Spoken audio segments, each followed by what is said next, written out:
bertemu lagi di Habatus Hidupku Bagi Kristus. Apa kabar adik-adik? Hari ini kita akan belajar dari Kisah Para Rasul 27 ayat 1 sampai 13. Kita akan belajar tentang Rasul Paulus. Sebelum itu, mari kita berdoa. Tuhan, kami mengucap syukur karena Kau memberikan kami kesempatan untuk belajar firman-Mu. Berkati kami supaya kami mengerti, memahami, dan melakukannya dalam hidup kami. Dan hanya di dalam nama Yesus kami percaya berdoa. Haleluya, amin. Adik-adik, hari ini kita akan belajar tentang Rasul Paulus. Kita akan membaca ayat 1, 2, dan 3. Yang sudah bisa membacanya bersama Ibu Yohana ya. Setelah diputuskan bahwa kami akan berlayar ke Italia, Paulus dan beberapa orang tahanan lain diserahkan kepada seorang perwira yang bernama Julius dari Batalion Kaisar. Kami naik ke sebuah kapal dari Adramyttium yang akan berangkat ke pelabuhan-pelabuhan di sepanjang pantai Asia. Lalu kami bertolak. Aristarchus, seorang Makedonia dari Tesalonika, menyertai kami. Keesokan harinya kami singgah di Sidon. Julius memperlakukan Paulus dengan ramah dan memperbolehkannya mengunjungi sahabat-sahabatnya supaya mereka memenuhi keperluannya. Rasul Paulus ini sebagai tahanan, statusnya dia tahanan Roma, dan dia dibawa untuk menuju ke Roma. Adik-adik, namanya tahanan itu senang atau tidak? Pasti tidak, ada keterbatasan, kebebasannya dibatasi, kesenangannya dibatasi, ruang geraknya pun dibatasi. Tetapi dalam kesesakan ternyata Tuhan masih memberkati Rasul Paulus.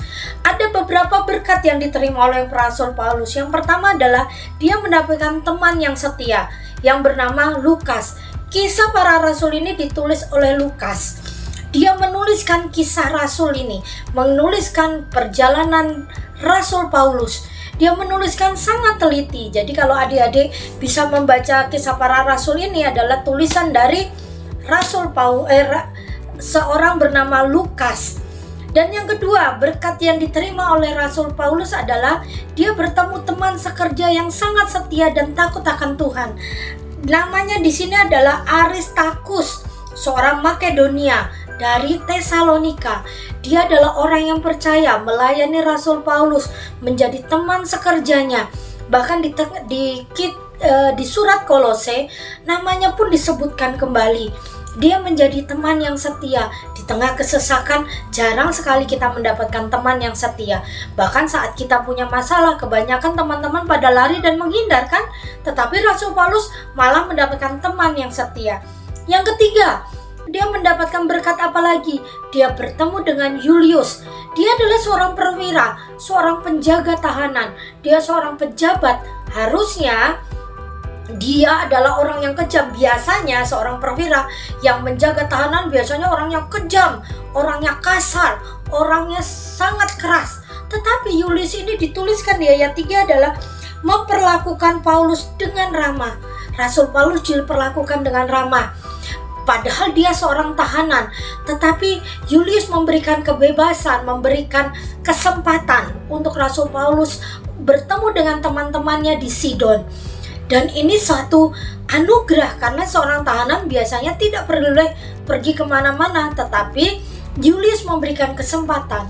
Ini anugerah, ini berkat bagi Rasul Paulus. Dan berkat Paulus yang keempat adalah sahabat-sahabatnya di kota Sidon yang memenuhi kebutuhannya.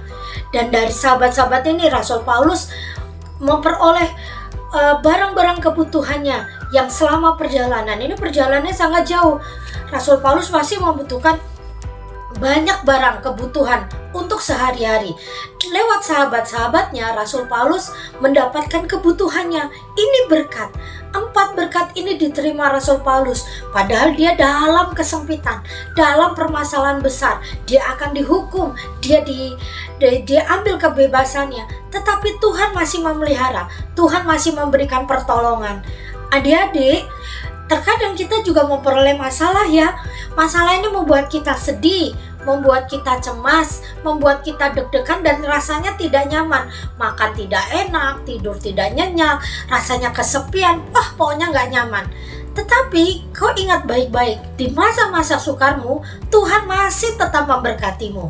Yang terkadang engkau juga tidak kepikiran, ternyata itu berkat. Kita belajar ya dari Rasul Paulus. Dia ditahan, dia mengalami kesusahan, dia mengalami kesengsaraan, tetapi Tuhan masih memberkati dia dengan luar biasa. Dan saat ini, bila engkau punya masalah, saat ini keadaanmu atau keluargamu sedang mengalami masalah yang besar, keadaanmu tidak baik-baik saja, cobalah berdoa pada Tuhan, biar engkau bisa melihat berkat-berkat Tuhan. Jangan hanya fokus pada masalah, tapi kau juga melihat pertolongan Tuhan dengan cara yang berbeda. Mungkin pemikiran kita yang dibutuhkan Rasul Paulus adalah kebebasan. Tuhan harus menolong supaya Rasul Paulus tidak menjadi tahanan. Tetapi cara Tuhan menolong itu berbeda. Dia kirimkan Lukas, dia kirimkan siapa namanya tadi? Aristarkus, dia mau mengirimkan Julius, dia mau mengirimkan sahabat-sahabat Rasul Paulus di Sidon. Ini namanya berkat adik-adik. Jadi belajarlah untuk bersyukur. Walaupun saat ini kau sedih, walaupun saat ini kau mengalami masalah, mama papa juga. Belajarlah untuk melihat segala sesuatunya dengan rasa bersyukur. Jangan fokus pada masalahmu, tapi fokuslah bahwa Tuhan pasti tolong. Dia yang besar, Dia yang luar biasa, pasti akan menolong di masa-masa kesukaran ini. Sekarang waktunya setiap keluarga bergandengan tangan, semakin erat dalam doa, semakin bersatu di dalam Tuhan, supaya setiap permasalahan ini bisa lepas dan Tuhan menolong dengan caranya yang ajaib. Jangan mereka-reka, Tuhan tolong saya ini. Jangan ya, biarkan kehendak Tuhan yang jadi. Cara Tuhan menolong pasti unik. Dan itu yang akan terjadi dalam hidup kita, asal kita berserah pada Tuhan. Adik-adik ingat baik-baik, Tuhan selalu menolongmu. Asal kau bisa melihat bahwa pertolongan Tuhan itu selalu ada. Tapi kalau kau merasa khawatir, kau tidak akan bisa melihat pertolongan Tuhan. Kita akan bersyukur pada Tuhan. Terima kasih Tuhan. Lewat Rasul Paulus kami belajar bahwa Tuhan pasti menolong kami. Di waktu kesukaran sekalipun, Tuhan pasti menghibur kami dengan kemudahan dan berkat demi berkat. Bila saat ini yang menyaksikan renungan ini ada permasalahan, Tuhan berkati. Yang sakit Tuhan sembuhkan, yang susah Tuhan hiburkan, yang kekurangan Tuhan cukupkan. Dan kami bersyukur punya Allah seperti Engkau. Hanya di dalam nama Yesus kami percaya berdoa. Haleluya. Amin. Sampai bertemu lagi di Habatus, hidupku bagi Kristus. Habatus Renungan Harian Anak.